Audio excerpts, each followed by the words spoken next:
5 minutes after the hour, the newly entrenched, newly Beagle. Welcome aboard, everybody out in the valley. First time we're here, and we've been kind of working on this, trying to figure out how to get signal merged together. So Tom Anderson is now on in mornings here on KOAN, and KV Miller comes in here on KOAN just before me. And for the first time, you are hearing my voice both here in Anchorage and out in the valley, and it's my pleasure to be with you. I'm Glen Biegel. I am Alaska's consistent conservative. To give you a brief resume, I have 9 children. I am Catholic, as you may have guessed, I suppose. I ran for office in 1996. I was on the board of Alaska Right to Life for 13 years. I was on the Central Republican Party chair for about 10 years. I wrote some speeches and of her education stuff, lead platform for that. A friend of mine and I wrote her inaugural speech that she gave up in Fairbanks. And I have been involved in the conservative movement for a long period of time. I find myself drifting libertarian. The difference between conservatism and libertarianism are slight but important. We talk those kinds of things here on the program. I would love to hear from you. If you are hearing me for the first time, welcome. It's a great pleasure to be. We do of ground legalizing drugs tomorrow, and it's not your grandpa's marijuana. Frankly, they will. With genetic engineering, marijuana a lot closer to heroin than you could imagine. And, maybe it already is. My question, though, is this. 5, 6, 9, 10. Should we is painkillers, too? I mean, should we kill it? Because this was, as I understand it, this is the argument from the libertarian side of the aisle. And one of the big differences between conservatism is I, as a conservative, want to raise months. My sons are they're decent. They don't just play. It takes a lot of work. It takes a very consistent guiding hand. And women want to use women. That's hard, easy for them to respect authority. Want to be a leader and a rule hard. It's much easier to and just sort of play video games all day long. Look, and we let people do that these days, which is the sad thing. So that, as a conservative society, I got a lot of kids. I turn out well. I realize that I probably can't do all of it on my own. I will do as much as I can. Libertarianism is, if it feels good, do it. Your government shouldn't care about what I do if I'm not in base. If I don't an abortion, it doesn't make any. What are you talking about? Get out of my face. We want as limited as. So I don't like people to be cursing on waist and not around their knees. There are just some basic things which I like the idea that society is there making sure that it isn't whatever can come up. And I realize that's different than what a lot of people do. And I am to figure out, where in this mix of things, where are the lines to be drawn? My question, simple, as I open the program, and you're listening to the Glen Biegel Show on KOAN and KVNT. We are legalizing a drug. The drug is between 10 and 30 times more powerful than the marijuana that they were smoking in the Vietnam War. At some point, it could have hashish in it, I suppose. Could blend it. Legal, what's not. But they are very, very specific. This is not as dangerous as alcohol. I agree.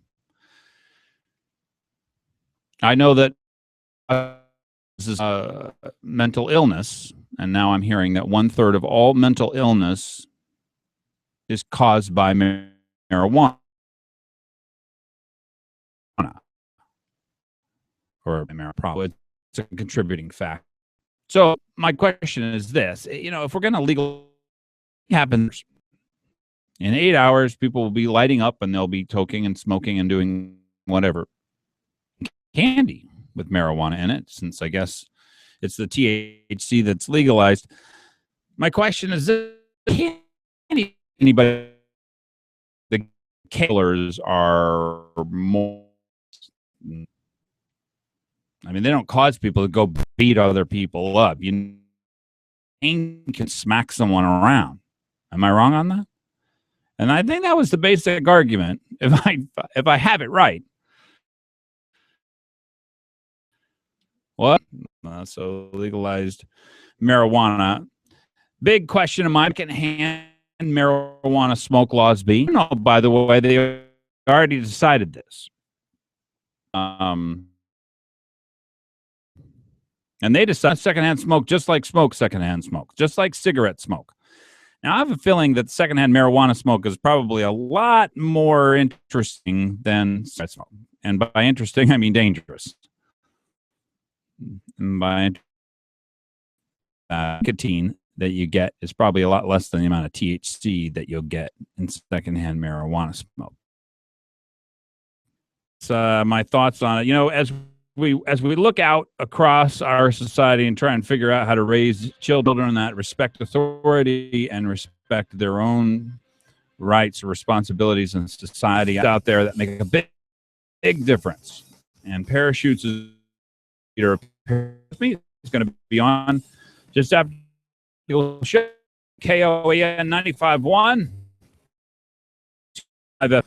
Stay tuned.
17 minutes after the hour.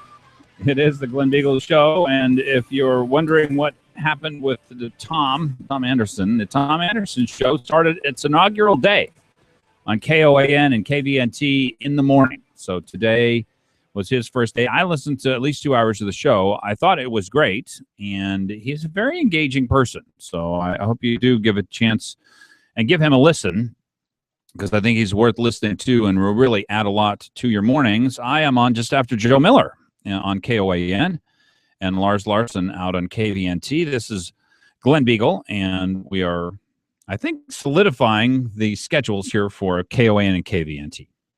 So my pleasure to be on with you, 569-1080, and Joel is in studio, Joe Kiekenfeld. Correct. Is that right? Yeah. And you are with an organization that reminds me, I think, a lot of my own family, and it's called Parachutes. And, you know, a lot of people in Anchorage come from what we would call non-optimal situations. Certainly. Where, pull that right next to you, this one. Yeah, there you go. Yeah, I just want to make sure. Bonnie, I don't know that it's either up high enough or it might not be on. But in a non-optimal life situation, you either have, or maybe you have two parents, but one of them is not really parenting, or you don't have any parents, or you just, you know, it has been a hodgepodge and it's confusing and you don't really know who you are. So I would guess that a lot of people at Parachutes sort of fall into those kind of categories. Certainly the youth that we see at Parachutes. So Parachutes is a drop-in center for teens 13 to 18 years old. For 11 years, we were in the Diamond Center Mall, and we're in the process of moving to a new location right now at 5520 Lake Otis that we hope to have open soon. But the youth that we see are definitely in that situation where there's been a breakdown in community, whether it's their family or their family in the school or wherever they find the people around them in their lives. Most of the youth that we know, there's been a breakdown in there somewhere. They've either found a surrogate family that's not either healthy or supportive or pointing them in the right directions. So they're looking for somewhere to belong, someplace to find that identity, some community to be a part of. And that's really what Parachutes seeks to provide, is sort of a community for them to be a part of, place for them to belong, and where there can be some positive role models and kind of informal mentoring. Well, there's a lot going on there. I will tell you that right off the bat. It brings me to my mind that, you know, a lot of times when intervention happens in a kid's life, they got two options, or they're heading in one direction, and really, if they made better decisions, they might be able to head in a different direction. Sure. And that's kind of what Parachutes is for. The number 562-2932, and we actually went out and tried to find a mnemonic, an actual set of words to help with that, and I don't know that we came up with one. Yeah, nothing really stood out. Job, yay, something like or something like that. Yeah. 5 job, yay. That's that, but I don't. That's not helpful. Nothing there. Parachutes, a teen drop-off center. So it is. Are these teens dropping themselves off sometimes? Is it parents who get involved? I mean, what is the legal process, or what is the process by which you decide, you know what, my children, they're just going to be on the street if I don't do this or whatever? Well, really, the youth find us. So most of the time we don't have a lot of interaction with families. We do at some points. It depends, but youth typically find us. So we serve mostly high risk and street involved youth who are hanging out on the street or in the mall or somewhere outside, usually because they're avoiding their home situation or their living situation, or they're either at risk of being homeless or are homeless. So they find us in that they're looking for somewhere to be. They hear about us when we were in the mall. They would find us that way from being in the building. We're switching a little bit of how we do things now that we're not going to be in the mall anymore to more of a direct outreach approach. So we have people on the street a couple nights a week talking directly to youth, letting them know what our services are and what's available. Now, I'm thinking that there's going to be good and bad in moving away from the mall. First of all, the mall, a lot of kids are going to be there, and there might be a lot of troublemakers there who are looking just for a place to sort of hang out, and maybe even some kids to sort of bring in. Sure. I mean, there's always risk. Anywhere you have kids, especially kids who are at risk, they can be pulled one way or the other. They can be pulled into an organization like Parachutes, where that can become their surrogate family, or they can be pulled into a gang or into other, kind of surrogate families that provide that community support. But they're going to find it somewhere. So you're right. They can kind of go either direction, and that's where we hope to step in and be a positive Now, model for that. what do you do? What if somebody comes in, they got a bad attitude? Okay. Where do you start with them? Maybe they had a bad day. Maybe this is just the way they were brought up, that this is the way you deal with things. You get angry, maybe you get a little pushy, maybe you start yelling. Sure. Really, the great thing with us, what we've learned is the community starts to police itself after a while. The kids that have been there for a while know kind of what the rules are. They know sort of what the guidelines are. So they'll say things like, hey, you can't say that in here. Or, you can't act like that in here. We have plenty of adults that are volunteers and to make sure that if there are youth that are getting out of hand, that they can be removed from the situation. What we really seek to do is just give them a place where they can land, where they can visit us a number of times and kind of just get used to being there before we start having relationships and start having conversations about what's going on in their lives and how we can maybe help them with what's happening. Talking with Joel Kiekenfeld, and he's with Parachutes, which is sort of a teen salvation group. Sure. At 562-2932. The reason I thought to bring you on was there seems like there's a lot of violent things happening, and I remember that the 3 shooters that were involved in the shootings a couple of weeks ago, maybe it was even just a week ago, were 14 to 19. I don't know how old the kids were that were shooting each other out of Chilcoots. They probably were 21 or 22, but the problems seem to be happening earlier and earlier. They seem to be more and more serious. And so I guess it's just more important that we look for organizations that can.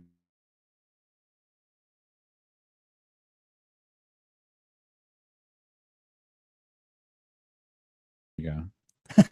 Somebody's attacking my computer, and that's probably Bonnie. That's my theory. One statement I find really helpful is Father Greg Boyle, who's a Jesuit priest in Los Angeles who works with gang members, said one of the things that gang violence and street life and those types of things teach us that those aren't really the problems, but they just show us that there's other things we're not handling well. And he points to sort of some of the things we've talked about already: breakdown in family and where do kids feel connected and those type of things. So yes, we're experiencing a great deal of violence in Anchorage, and that should really get all of our attention on a lot of levels. Just one of the things that's been impacted for me at the beginning of the year is just these are people's lives that are being lost, whether they made good or bad decisions. It's still a human life that was lost. But beyond that, what are the conditions and what are the circumstances that land somebody in a parking lot with a gun in the middle of a drug deal when you're that young? Those are kind of the questions I think we need to ask as a city is how do we prevent people from getting in that situation in the first place? Well, on the front lines of that, 25 minutes after the hour here on the Glen Biegel Show, Joel Kiekenfeld is in with me, Parachutes, 562-2932. Have you had kids that have gone through becoming part of the Parachutes community and then they're still around now? Sure. I mean, we've been doing this for 12 years. We have a couple of volunteers that started out as 14, 15-year-old teenagers who are now volunteers with us. We had one young lady, they've since moved away, but she was a youth that poked their head in the door when we were still doing renovation at the first place, became one of our youth, became a volunteer, and then became a board member. And is still somewhat involved from a distance. But yeah, we've had youth that definitely have become part of the community and then moved into more of a leadership role of being one of the adults that's there to help sort of supervise youth and share their story as well. Well, I would say that it's time. How do you get funded, and what's the normal process by which somebody comes to you? You said that the kids sort of check themselves in. Sure. And you already know that when a kid checks themselves in, they've got nothing else going on because it's a good indicator. My kids don't check themselves into some place and I don't know where they are or who they're with. Sure. I mean, it's one thing if you're just walking around the mall and you stumble into our place, but as far as how we're funded, we're 65% funded by individual donors. So we take very little grant support occasionally, but we're a faith-based organization. So the grants that we take, we're always careful that they don't limit what we're allowed to do. And we take very little money that way. So we mostly just raise it from people who believe in the vision, believe in the mission, and write monthly or yearly or whatever checks, however they're moved.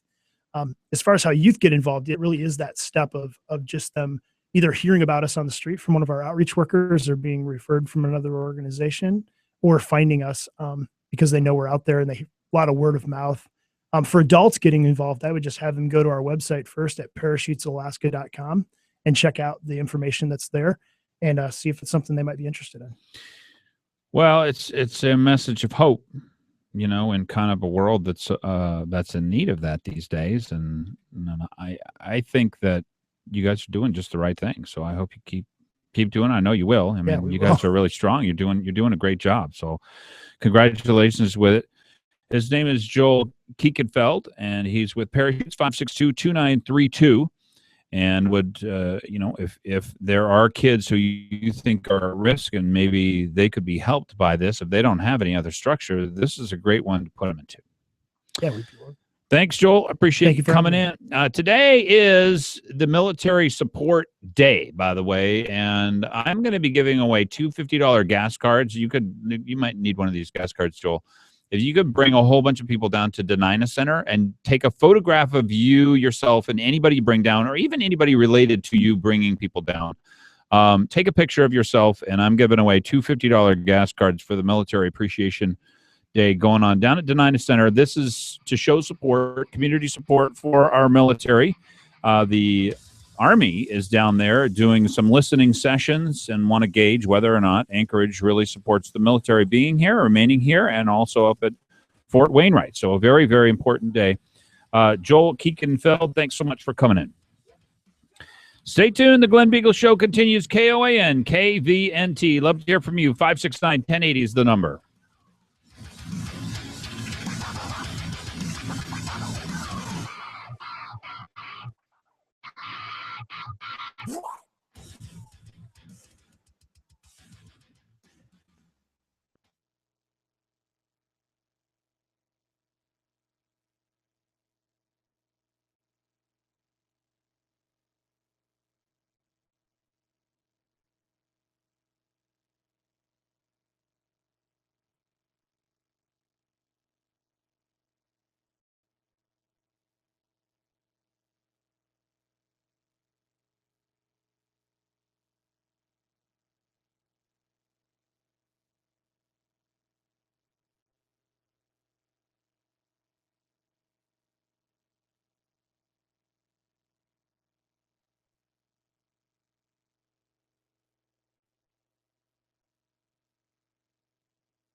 26 minutes before the hour, Glen Biegel Show here. And if you're listening to me out in the valley, it's my pleasure to be with you. You probably recognize my voice. I was on KBYR with you for a long period of time. Now I'm on KVNT 92.5 and 1020.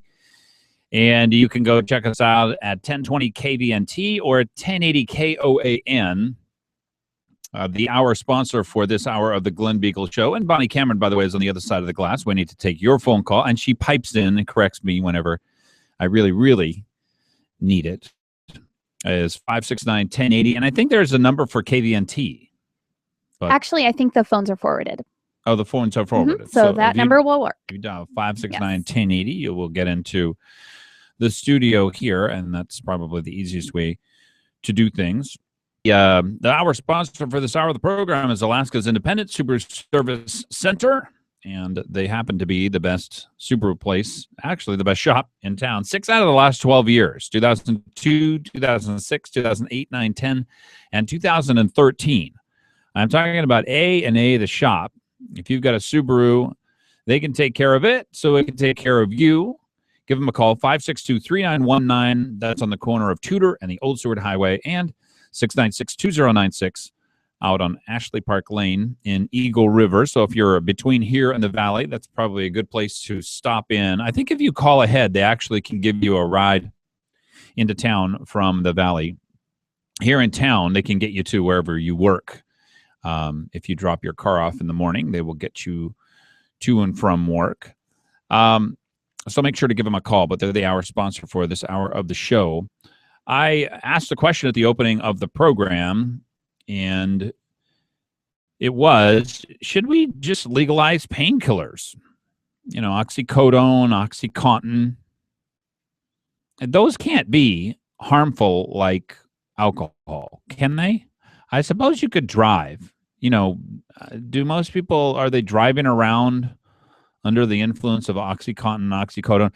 It's already out there. I think like 10 or 15% of people have taken this stuff over the last year. So it's as many people are already taking OxyContin and oxycodone as, this is the actual Valley number? 357-5868. So that's a local number if you're in the Valley. You can call that number and it will go to our studios. So 357 KVNT. That's your local number, 357 KVNT in the Valley. And would love to hear from you, 569-1080. Here in town, for rendezvous races have been canceled, and we have no snow. I mean, it's surprising. It's very nice. I enjoy it. I've been here for a long period of time, and we would get like 12-hour periods where it would warm up to 40 degrees, and you knew once that happened, you had it. You were in for it. It was going to 20 below, and it was going to stay there, and you would never, ever, ever, back in the 80s and early 90s, you would never get sun and warm at the same time in the wintertime. So this is truly awesome. Now, you will note, by the way, this is not necessarily a sign of global warming. We're getting, because the jet stream has changed, well, we're getting the nice side of the sunny side of the street, and they're getting creamed like you would not believe. It was actually warmer here in Anchorage last week sometime than it was down on one of the beaches in Florida. Yeah. That's what I'm talking about. Is this the weirdest winter you can remember? Yeah, I would say so. Me too. I've never seen anything like it. Yeah. I mean, with as little snow, that's what's really surprising to me is every time we got precipitation, it came in the form of rain, basically, not in the form of snow. And I think our driveway is going to be clear probably in the next couple of days if it stays this warm. So I like the winter. I don't mind it. If this is what global warming has in store for us, it probably wouldn't make me too sad. Although it's killing the East Coast. It's killing me not to be able to get out and go skiing, though. I mean, we just got cross-country skis last year. So, well, I do want you to use it. You're going to have to find your own time to do that. You can't make the rest of us suffer. Honestly, we live up in Alaska. If it's going to snow and be cold, that's what we're in for. Let me go to the phones here, 569-1080. And Mike, the inaugural caller on the show. Thanks for calling. Hey, this is Mike. Hello. Question for you. Are you being facetious about the painkillers, legalizing them? Well, I'm just asking because the argument that the marijuana folks gave was marijuana is not as dangerous as alcohol. People don't smoke a joint and then go beat up their wife and sexually assault their kids or whatever. Oh, okay. I see where you're going. I'm sorry. I was like, you're being serious. I was like, Well, no, God. I'm just asking. I want people to be consistent. I don't like the legalization of marijuana. To me, marijuana is a fairly powerful drug. I didn't mind its decriminalization. I don't want them sending people to jail necessarily for its use, but You have a good point. yeah, I mean the idea here that we're going to commercialize it, I thought that was pretty stupid. That's a really dumb thing for society to do. But my real question is, we're going to legalize a drug in its entirety. I'm just asking people, well, why shouldn't we legalize painkillers? Well, painkillers are a lot more potent than even pot would be. I would actually say that'd be a class above pot, especially the people that use oxycodone, I think it is, when they freebase it or shoot it up or something like that, and it's even stronger than, just taking the pill form. Oh, is it like a heroin type of thing then? What I've seen and heard, I've never done it, I'm not in interest doing it, but yeah, I've heard that you're a space cadet and you have a car, you're going to kill people. Well, I think that a lot of people are using oxycodone and OxyContin and all these kinds of things right now, aren't they? Oh yeah, they're. I mean, huge numbers in people. But the marijuana side of it, my attitude towards it is marijuana. No, it's not. It's not that much of a big deal to me. The big deal is that it's still federally legal, and you still get drug tested at work.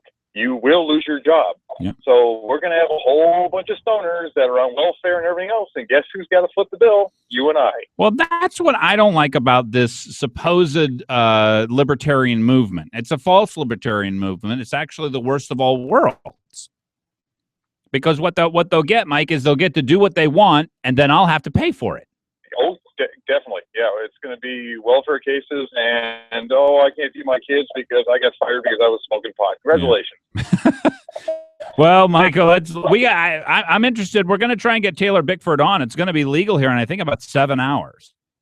Yippee. He'll see me partying it up. Yeah, really. I'm sorry. Appreciate it, Mike. Thanks so much. Yeah, you have a great night. 569-1080. 569-1080 and out the valley 357 KVNT 357-5868.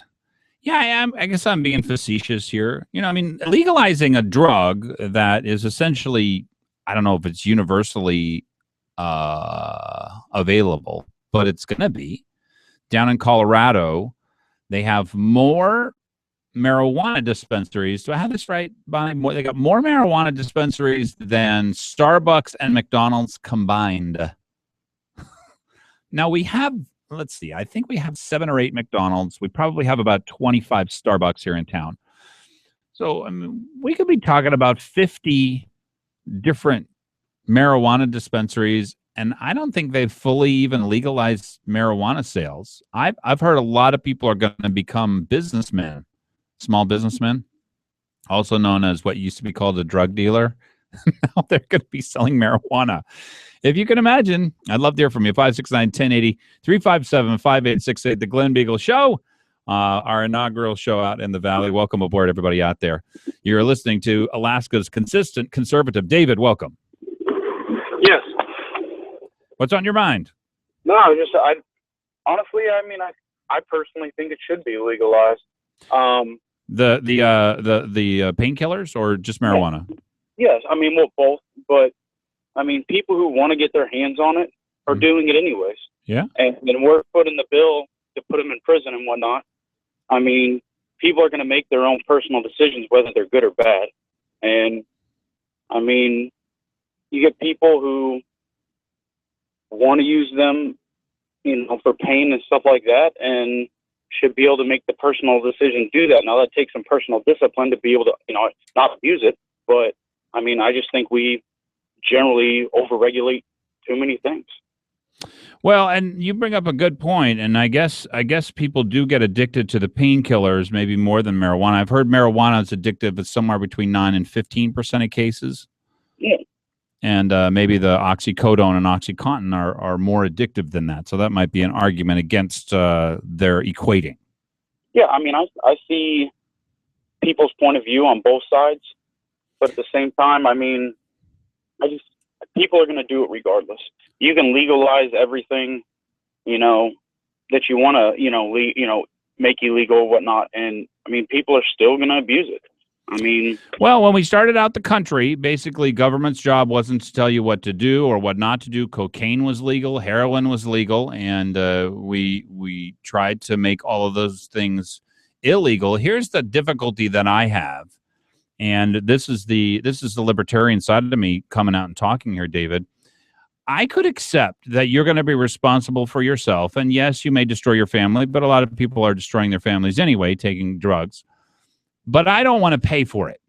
You are going to suffer the consequences of your failed life, and I'm not going to support you in that. I do not support people who take drugs, whether it's alcohol or anything else.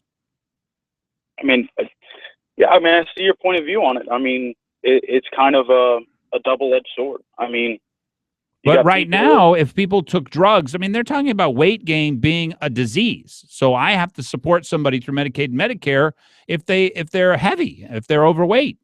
That's not a disease. That's a decision that you keep putting food in your face. Give me a break. No, I like I said, I see both sides. I just don't see the point in, and we're just getting to the point where there's nothing you don't see that's not regulated. Yeah. Well, actually, that's what this law was. This was a regulatory law, so they'll be regulating marijuana and commercializing it. Hey, David, I really appreciate the call. Yep. You take care. 569-1080 is the number. 569-1080 out in the valley, 357-5868. And I would love to hear from you. What do you think about legalizing painkillers and all kinds of other stuff? You know, I don't know that government, and this really is a change from the original intent of government. We never really trusted government to tell us what to do or what not to do. We changed in that as we moved through and became sort of a more Victorian society where there were a lot more restrictions on what people could and couldn't do. And society said, well, look, this is our judgment is that it's bad for people to do X, Y, or Z. Now, I think society has a legitimate role in preventing people from being slaves, right? I don't like the idea that you could be a slave to someone else. I'll get into my discussion about that when we come back. Love to hear from you. 569-1080, 357-5868, The Glen Biegel Show.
10 minutes before the hour, 569-1080. Go out to Facebook and drop me a line there at Glen Biegel. I think it's Glen Koan is actually my name on Facebook. I'll give you a couple of things at the top of the news cycle. There's an Anchorage rally today. It actually is for all of the military bases in Alaska. They're judging community support for our military. I mean, I'd just be shocked if there wasn't, if people didn't have anything else to do and they knew about this and they had it added into their schedules and, they knew it was going to be inside and everybody could go park and it was easy. I can imagine we wouldn't have 150,000 people. I mean, how many people go to the base and watch the planes? Like 220,000 people are there over the course of 2 or 3 days. Yeah, it's ridiculous. So I would be shocked if we didn't have of the vast majority of Anchorage wanting to go to something like this. And the weather. Look at the weather. Oh. There's no reason not to go. It's down at the Denina Center. It's 5 to 6. And I'm going to go there after the show. But you have a special dispensation. This is the Catholic speak, by the way.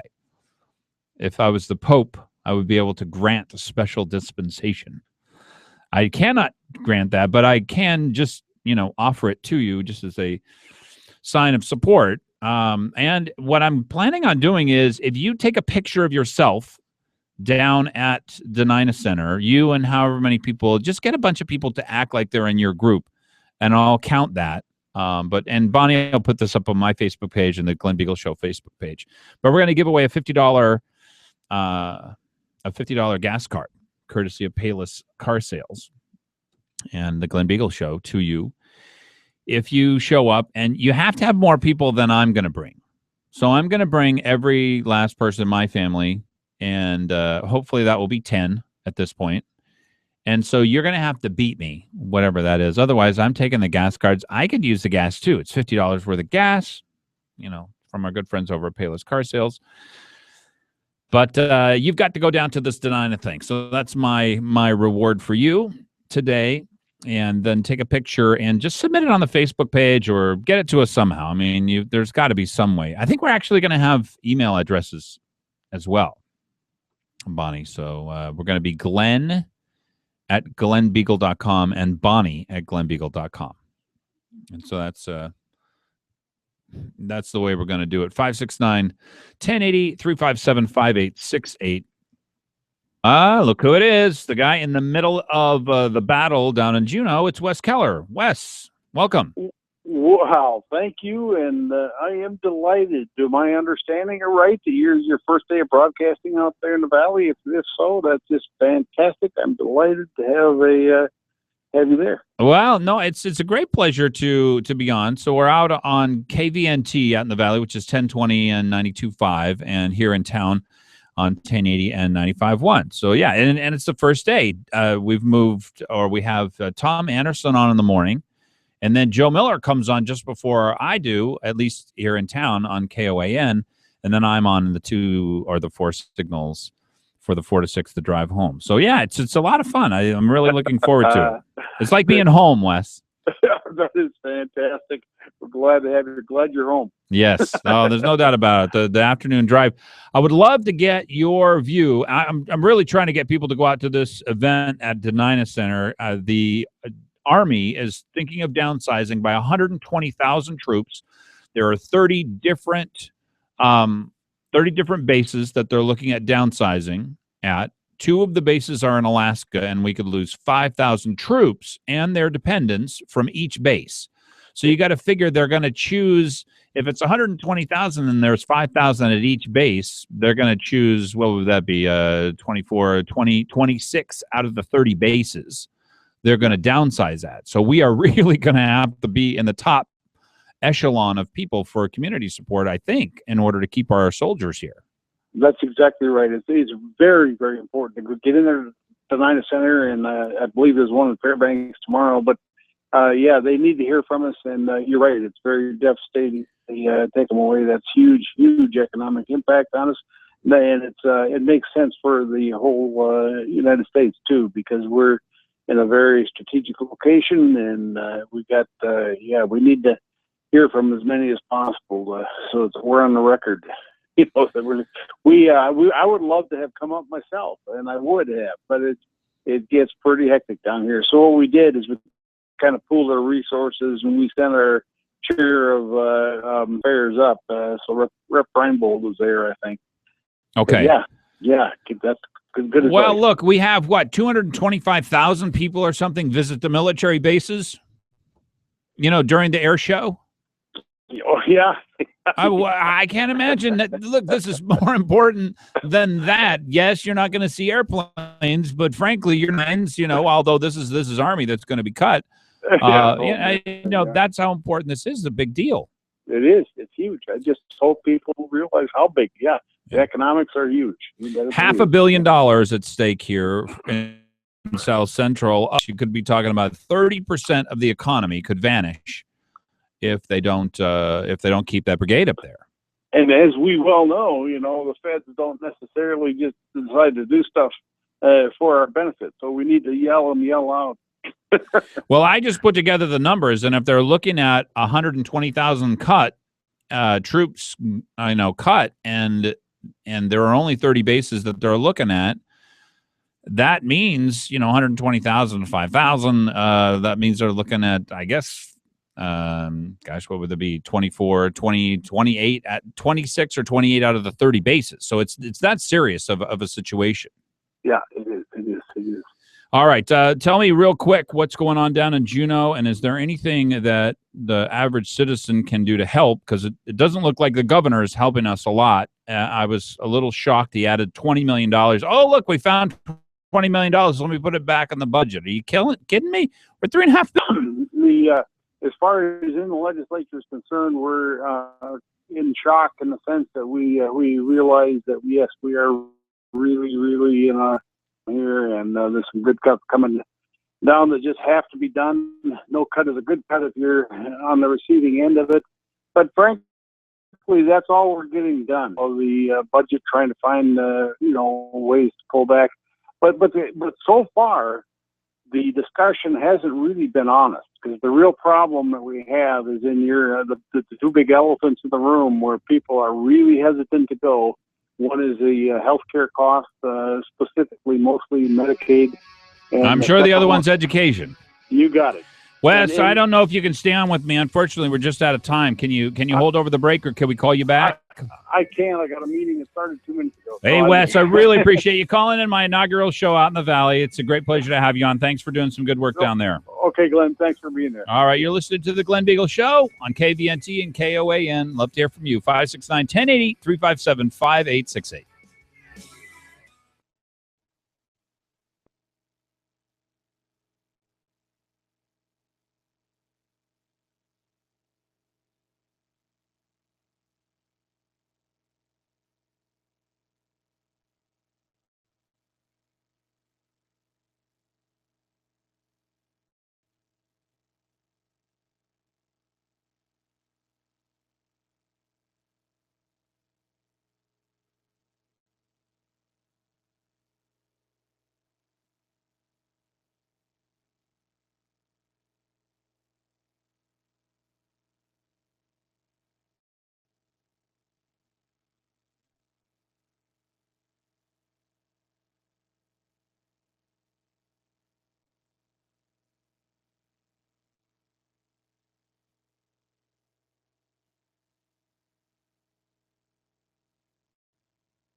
5 minutes after the hour, the Glen Biegel Show on out in the valley and here in Anchorage. Love to hear from you. 569-1080 is the number in Anchorage, and 576-5868 is the number out in the valley.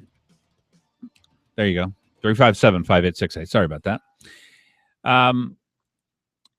We are having a military rally that's going on right now. The impact to Anchorage, $500 million. What would you do if you had $500 million, Bonnie? What would be the first thing that you'd do if you had $500 million? I would probably pay off debt. No. The very first thing you do. Like, would you freak out? Would you go buy an ice cream? I'd probably get a lawyer. That's a good idea. Yeah. You You hear about those people who win the lottery, and it takes them weeks to let people know because they don't want to be killed. You go into hiding right away. Yeah, because all your drug dealers, your pimps, whatever, all the people who you maybe used to know in your youth, whatever. Yeah, drug dealers are actually going to be front and center. They're calling themselves small businessmen as of midnight tonight. If you are a former drug dealer, you will henceforth be known as a small businessman, which I think, whenever you watch those movies, it's kind of a running joke that they call themselves small businessmen. They actually will be small businessmen after this. We're legalizing marijuana and all of its various forms. 569-1080. What do you think the outcome of that will be? Military rally today at Denina Center is a pretty big deal. $500 million for the city of Anchorage, and somewhere between 25 and 35% of the total economy up in Fairbanks. I mean, it is a big deal, okay? Fairbanks could kind of just almost half cease to exist, and it will devastate them up there. So I hope you get a chance. For all the people who go out to watch the airplanes and the air show, all 225,000 of you over the course of a couple of days, this is that important. It is that big of a deal. Our sponsor for this hour, the Glen Biegel Show, is Dr. Dan Kiley. And if you're looking for somebody who's great at what they do, has a gentle and caring touch, and a great staff, he is somebody who you need to know. Actually, I think he's the one person everyone needs to know. He is a conservative dentist. Conservative meaning that he's both conservative and conservative in the way that he only does what's necessary, and he does it very, very well. Give him a call. 562-9209. You can go visit them at 4050 Lake Otis Parkway, or go out to lakeotisdental.com. Different ways to get in touch with a great sponsor for the program here, and he has been my dentist for a long period of time, and one of my favorite people, Dr. Dan Kiley. The future of the entire internet is at stake. The only problem with that statement is it's true. Over the course of the last 20, 25 years, they started the internet. It was really small. It really didn't make any difference hardly until about 1990, maybe 1993. Think about this. When I started working in computers, and I owned a business back in, mid-'80s, early 90s, we had 300 baud modems. And so that meant that it went 30 characters per second. Now we have, I think, 100 megabit. That's 100 million bits, so 10 million characters a second. So we've gone from 30 characters a second to 10 million characters a second.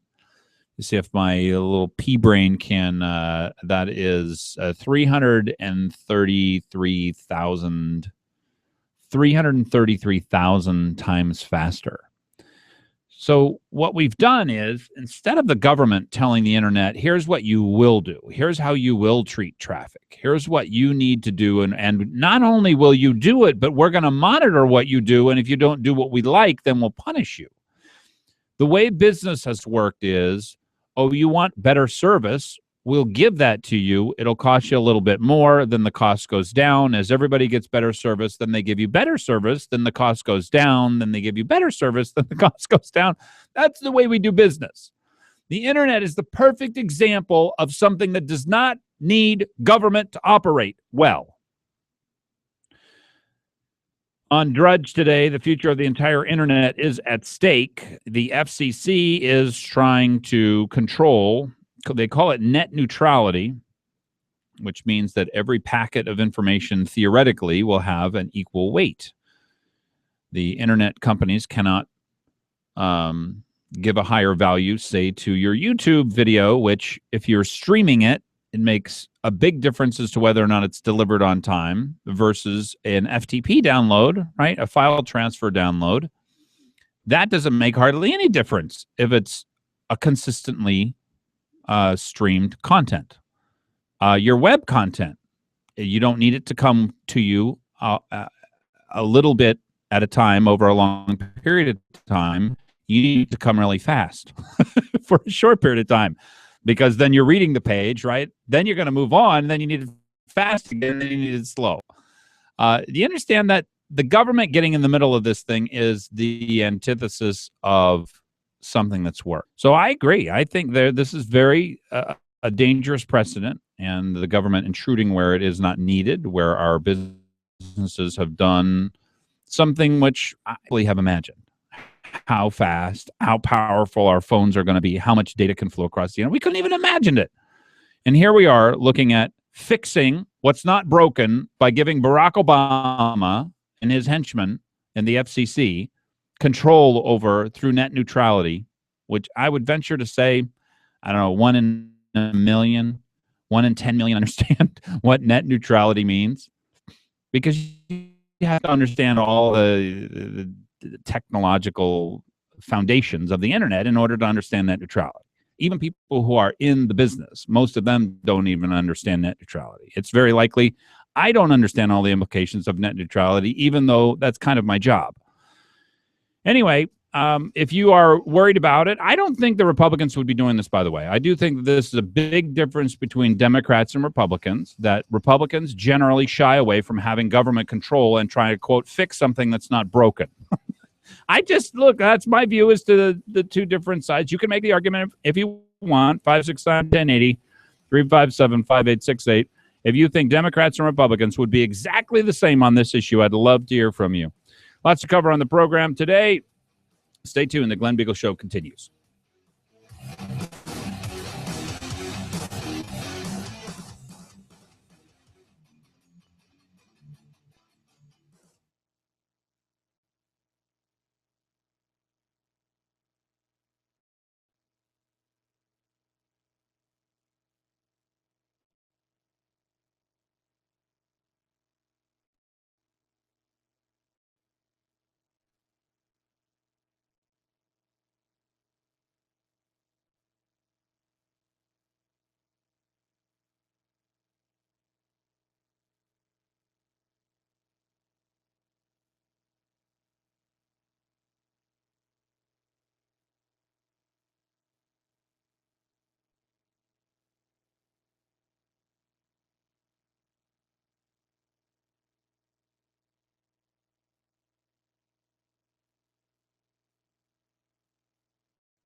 16 minutes after the hour. The Glen Biegel Show continues.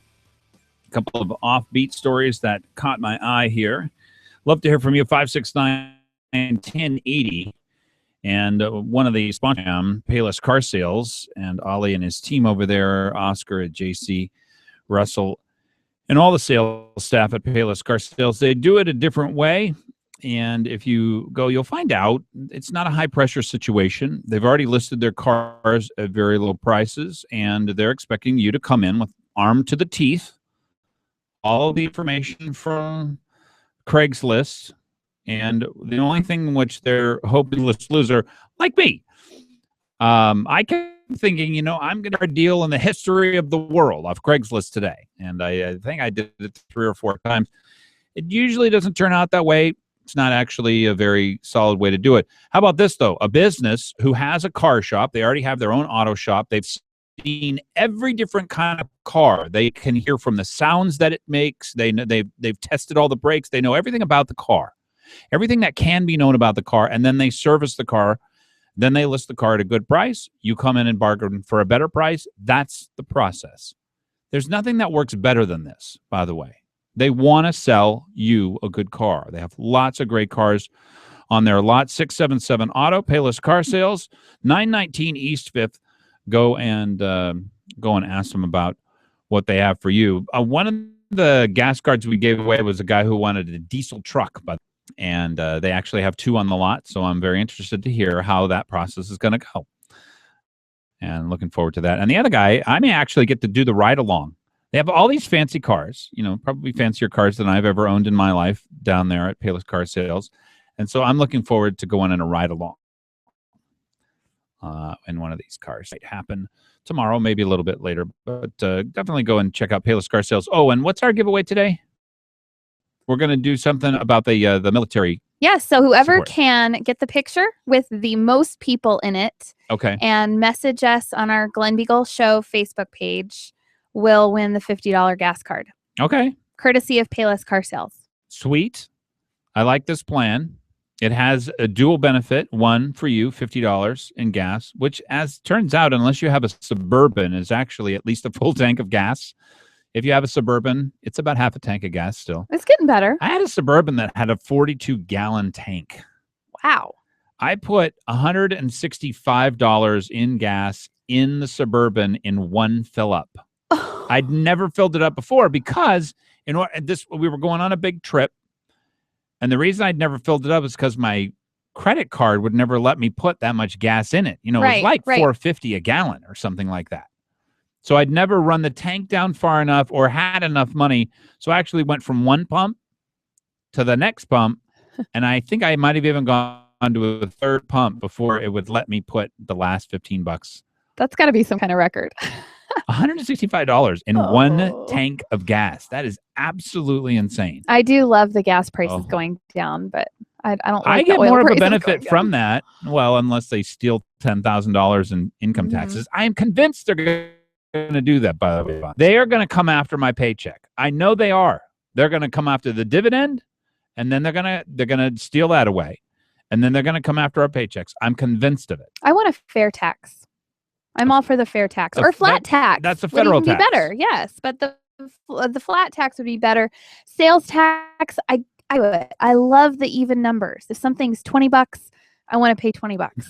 I want to know what things cost here in We could pass a law Anchorage. which said if we do put a sales tax on, you have to lower all your prices by 3% so that the 3% brings us back up to $19.99. Yes, or just round it off. We will not have pennies. For Bonnie's sake. All right. This is the Bonnie amendment That's right. to here's what I don't like about a sales tax. Very simple. If we do property taxes, we have exactly 91,000 transactions a year for taxes. If we do a sales tax, we have hundreds of millions of transactions that all have to be tracked by businesses. That is a huge burden. It is a ridiculous burden unless you were forced to it. Unless that was really your only option, or that's where all the taxes were going to be collected and we weren't going to have any property tax. I could see one or the other. Mm-hmm. But honestly, guys, you do not want to have businesses track every single, oh, you bought a stick of gum. Hold on, I have to figure out what the tax is on that. It's 3.5% this month. It's going to change next month to 5% because it's going to be during the summer months when people are here, from out of state. That's going to happen. And so that's what I don't like about it. I know. I feel like people think that a sales tax is inevitable. Why not instead just stop spending so much so that we don't have too much property tax and we don't have sales tax? I was thinking of this. You're listening to the Glen Biegel Show, 22 minutes after the hour, KOAN, KVNT. This is what I was thinking we should do, is pass a constitutional amendment that said that Alaska is not allowed to spend any more per capita than the next highest state. Otherwise, you have to ask the people to spend more money than that. I like that idea. Isn't that a great idea? I do. And all I hear from the people who want the sales tax are, well, we've gotten these, used to these services, so now we have to pay for them. Well, sometimes maybe we just need to cut back. That's not in anybody's thought. Like they just think that the sales tax is inevitable. I have a real difficulty, and it's coming out, and I'm very interested. We were going to try and have Ilona Farah, and I think we're going to have her on in the next couple of days. I need to take her to lunch because I have this strange, weird, sneaking suspicion, which I have a lot of. I will admit that. This is straight up. I do have a lot of sneaking. I have a theory on everything, and I have a lot of sneaking suspicions. This is my sneaking suspicion. They want to add, and I think that it's somewhere between 12,000 and yes, I just said between 12,000 and 42,000. I know that these are the number of people they want to add on to welfare in the form of Medicaid. The reason why there's such a discrepancy the way is they're going to take people from the Indian Health Service and they're going to count them. They already have health care. They're going to take our military. And instead of count them as being military veterans and entitled to health government, they're going to count them as being on Medicaid, on welfare, on public welfare, which they shouldn't be because, one, a recognition of the service to their country, and the other is a recognition that they may have made bad choices in life. All right. I don't agree with either of those two groups. I think that is unfair for you to force me to count those. So if we don't count, understanding is it's around 12,000, maybe 15, 18,000. Here's my sneaking suspicion. What the other side says is if we add these 18,000 people in the form of Medicaid, Alaska's going to get $1.5 billion more dollars from the federal government. Here's my sneaking suspicion. We won't get a dime. Now, you ask me why. I think there's a limited number of services available for people on welfare because essentially it costs more money to serve someone on welfare than it does than you get paid. People don't want to serve people on welfare. It doesn't do them any good. It doesn't do their business any good. So my sneaking suspicion is this. There's no money. We're going to add 12,000 or 42,000, however you count it, and we're not going to get another dime from the federal government. That's my sneaking suspicion because we're going to have a greater number of people with access to the same number of services because it costs people more money to give them than they get back. Who would do that? Who would give more services? It's free to the people on Medicaid. You got to pay $7 or whatever the crazy thing is. It's not insurance. It's fake money. So I'm not even going to go to the extent where I think the Americans for Prosperity, they've got an event coming up that says this is not free money. Somebody's got to pay this. I don't think there is any more money. I don't think there is any such thing. I think they're going to have 12,000 more people who think they're getting something for free, and what they're going to find out is we just put 12,000 people into the same line that allows the same number of people through, and there's not one dime more money. That's my sneaking suspicion. Is that paranoid, Bonnie? No, that's realistic. See, that's what I think too, because I'm thinking of it as a businessman. Now, this is the way that they're conceiving it on the other side. We have a whole bunch of people who are going to go to the hospital, and they're going to go to the hospital one way or the other. And our hospitals are just going to have to either suck it up. They're not going to pay anything. I think these people actually do end up paying stuff. If you go into the hospital and you don't have insurance, they're going to ask you to pay whatever you can. They're going to put you on a payment plan. They're going to ask you to pay it off over time. But if you get on Medicaid, my guess is there might actually be less money because the federal government's now going to put you in a line of people who are not paying for their services and who are not making in hospitals. And they're going to put you in this other line, and you're not going to be able to get any service. Or you're going to get served like everybody else. And hospitals like Providence, I even heard of a story today where they were able to basically give somebody who came in, they forgave their bill because they didn't have insurance. That happens when you're a nonprofit. You can do that. Mm-hmm. So, I mean, there is always that. Well, I think the right way to do through charity. I think a lot of doctors would give charity. I think a lot of the people on Medicaid and Medicare would get charity care. They're not entitled to the doctor's time, but because we're a decent society, we would give them charity if they really needed it. And that's the way I think it should be done. When we come back, we're going to talk about Apple's Project Titan and how it could reshape the world. Oh, haven't heard of it? Well, you will be. This is Apple we're talking about.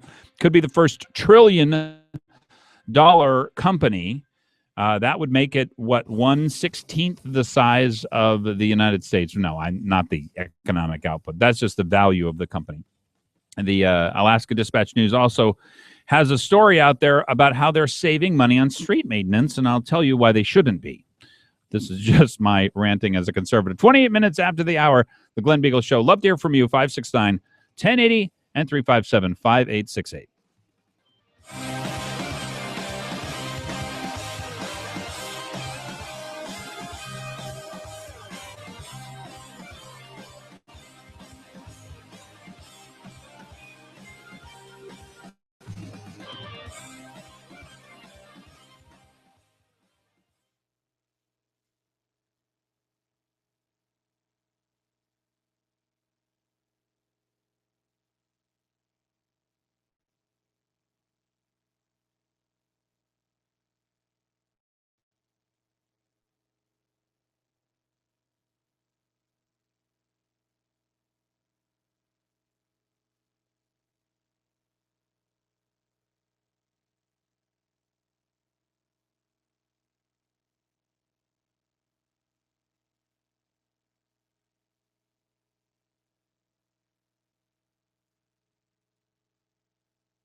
26 minutes before the hour, the Glen Biegel Show continues. And I'm giving away two $50 gas cards to people who can prove that they brought more people to the Denina Center than I'm going to. So that's my challenge to you. Actually, you don't have to prove it. You could just ask people, hey, we need to take this big, huge photo and have 20 people in your photo. What do I care? As long as you're at the Denina Center, you and whoever, then you are going to qualify. And Facebook that into the Glen Biegel Show. Isn't that what we're sending it, Bonnie? Yes, if you'll just message it to me, then I'll put your picture up. Okay. Well, that's the deal. And the Denina Center today, 5 to 6, they are having a community support for the military. And the Army is looking at downsizing by 120,000 troops over the next couple of years. And they have 30 bases, about 5,000 troops being considered for each base. So that would mean 130,000. So they're only going to keep troops at 6 bases. We have 2 of the bases out of 6 that they need to keep. In other words, both of our bases, Fort Wainwright and J-Bear, have to be in the top, what would that be? Top 20%. Both bases have to be in the top 20% in order for us not to lose a vast number of troops. This is a very serious situation. For all those people who go out to the air show and all that kind of stuff, that doesn't make much of a difference. Yes, it makes the troops feel good and it makes you feel good, but it doesn't keep troops here or at Fort Wainwright. This actually does matter. It does count. I wish that we could get 50,000 people there. I don't know that will happen. It certainly won't happen if people don't take it all that seriously, but I am taking it seriously enough to put off my nighttime plans. All right, so here's the deal. This is in New York Post. Apple has a new project. I would imagine that most of the time nowadays, nobody used to take Apple very seriously. Oh, they've got a new project. Ha, ha, ha. Well, they just sold more iPhone 6s by like a factor of 2 or 3 than they were thinking. They were like, oh, this is going to be a big, huge flop. What? They sold 50 million units? Holy cow. Oh, my gosh. Well, I think this is going to be a big deal. The idea that human beings are just not very good drivers, that we only have 2 cameras that can look out at the world at any one time, and usually they're looking either at an electronic device erroneously or looking in the wrong direction, or they're just distracted, or the kids are bothering us, or the radio's on, or we're fooling with something, or whatever, or whatever, or whatever, or whatever.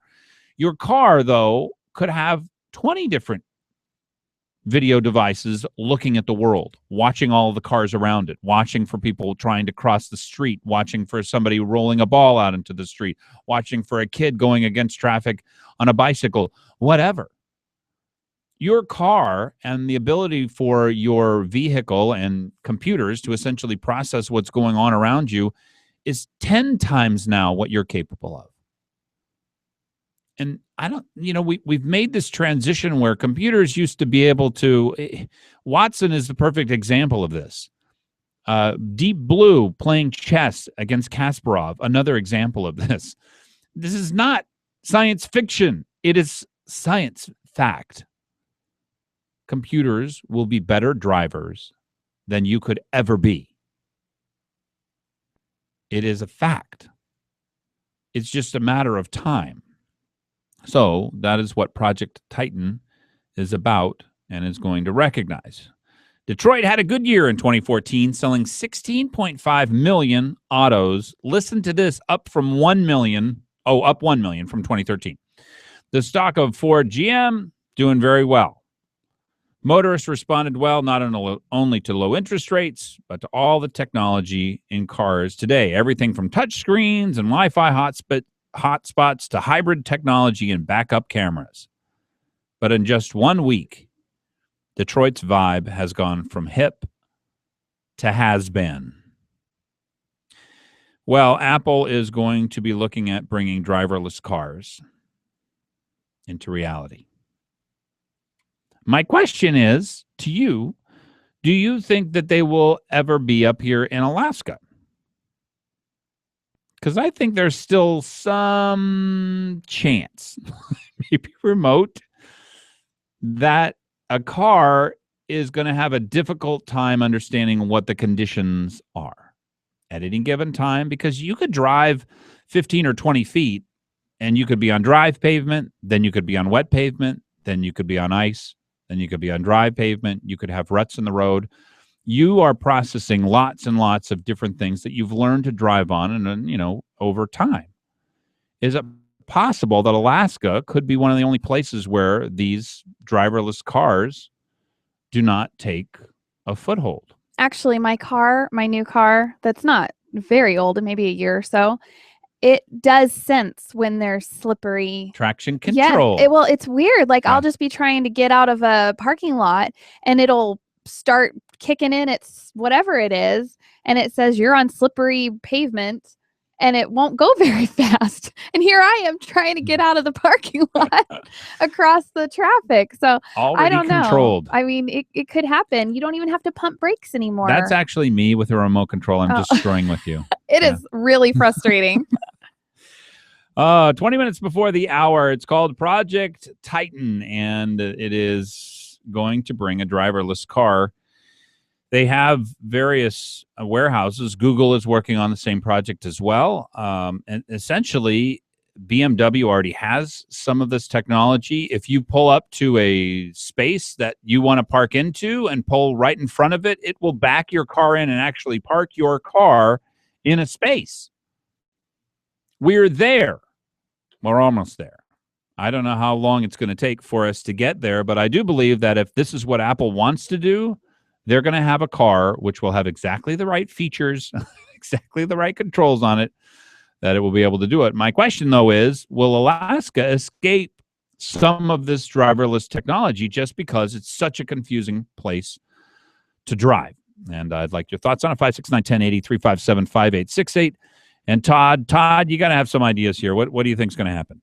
Well, I commute 150 miles a day, so this is very fascinating to me. It would be, I could be taking advantage of this, but my only question is, would I be able to tell it to speed?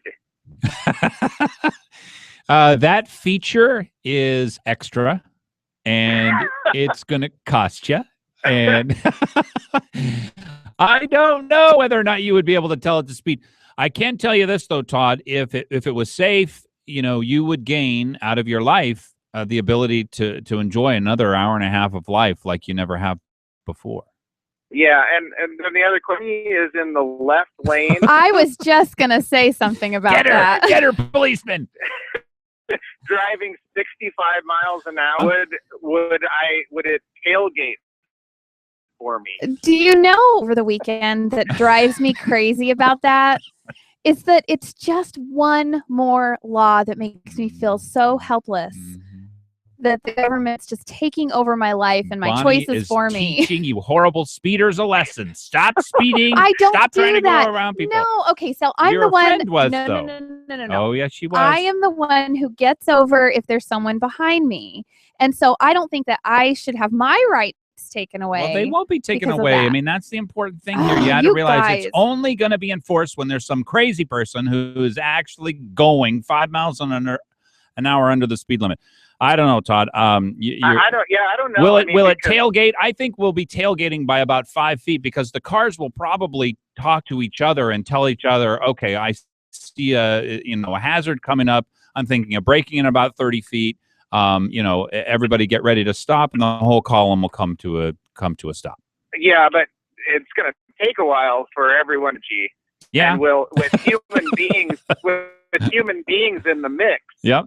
I could see that as being even more dangerous by having some computer operated and some human beings together. But your point is a good one, because in a mile's time on the roads in Alaska, you could encounter 36 different possible road conditions. Yeah, well, plus the rutting that goes on around here. Exactly. It's very, very difficult to drive safely on it.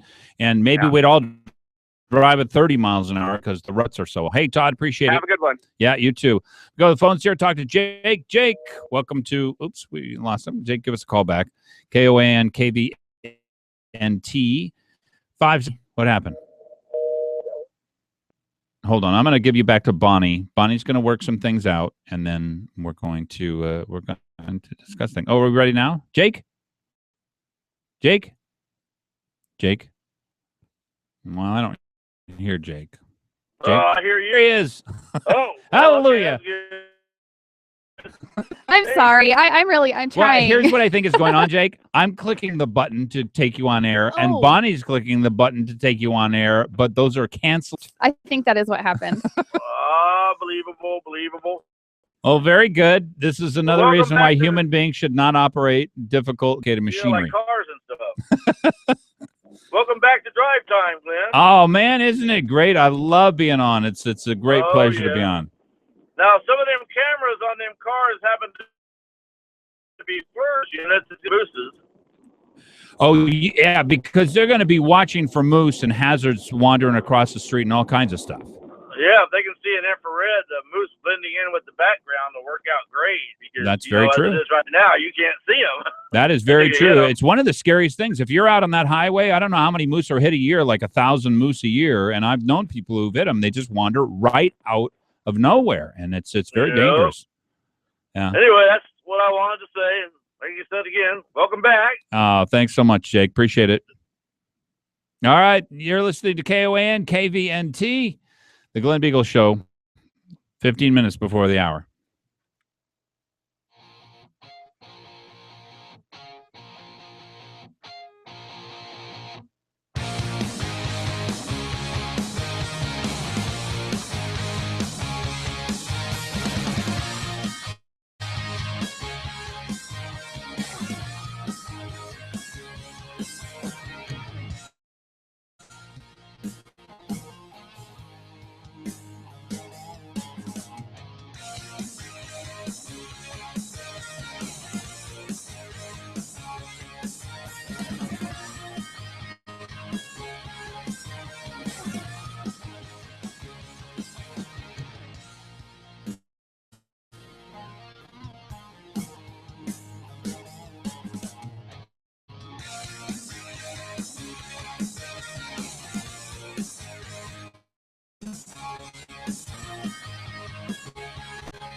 10 minutes before, my good friends over at Country Financial, they've been protecting cars, homes, farms, and others for more than 85 years. And his team of experts over there, when I went through the process, they asked me a lot of questions. With the questions, I knew they were the right ones.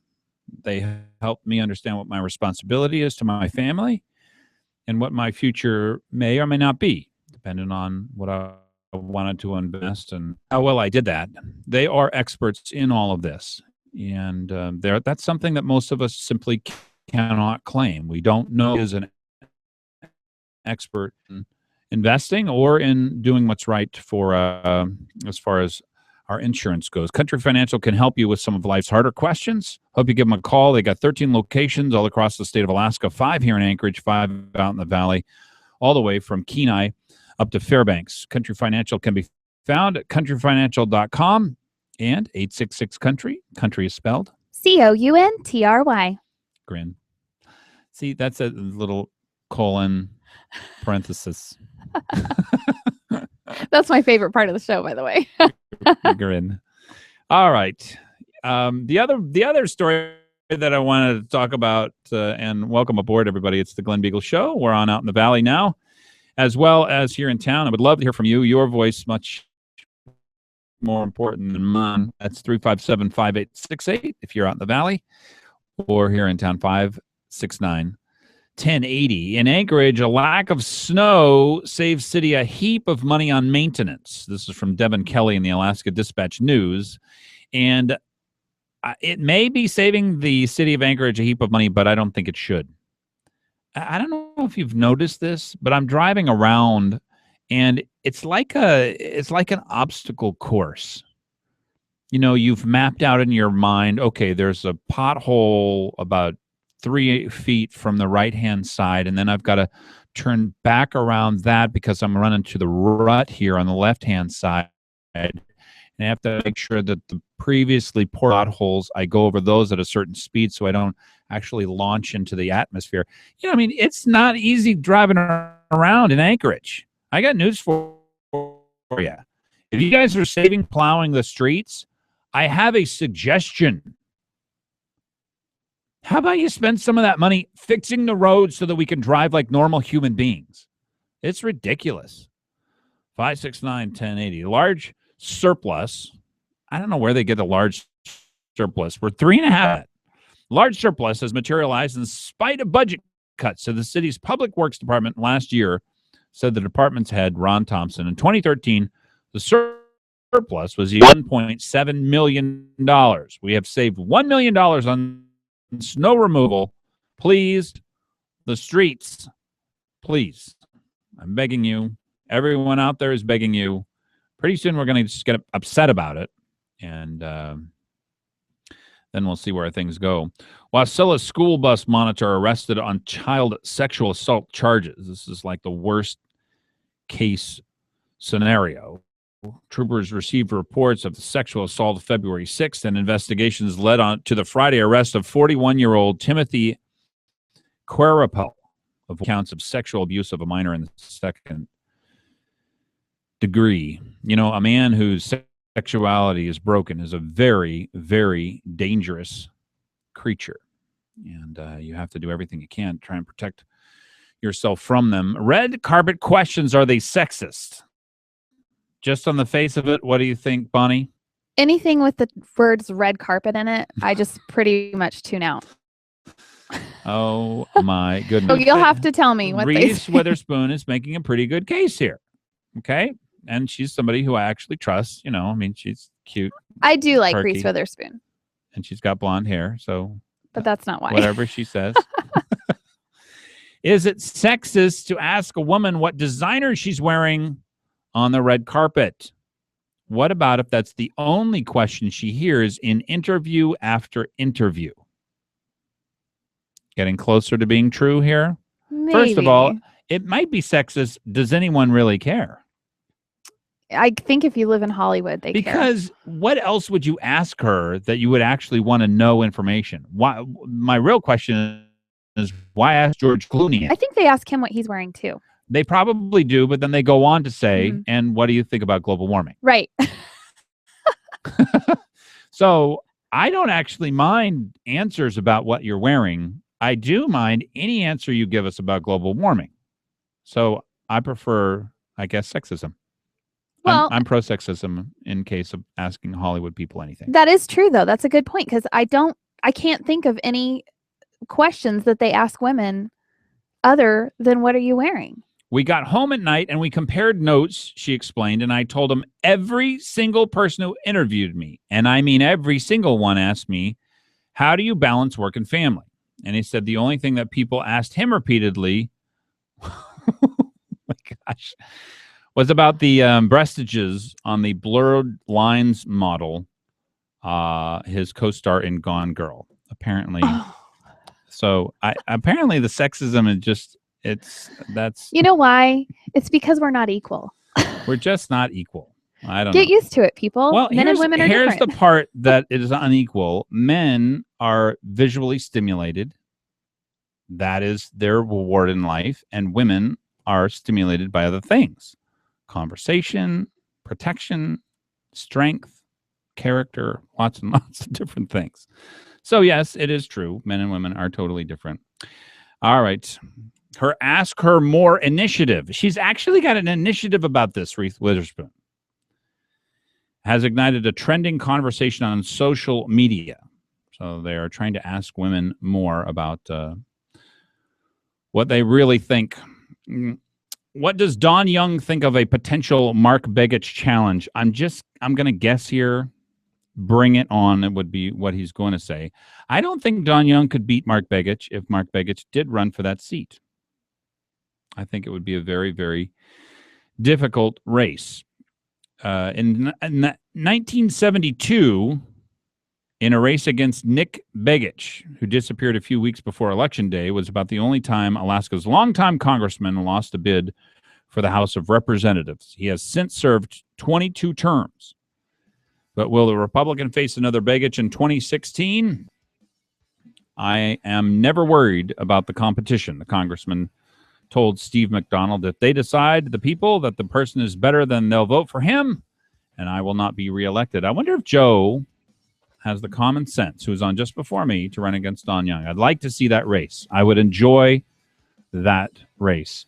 2 minutes before the hour. God bless you, folks. Have a great Monday. I hope you go out to the Denina Center. I'm going to be out there with all the family, and it's going to be a great time. Hopefully Bonnie will go with me. Glen Biegel Show.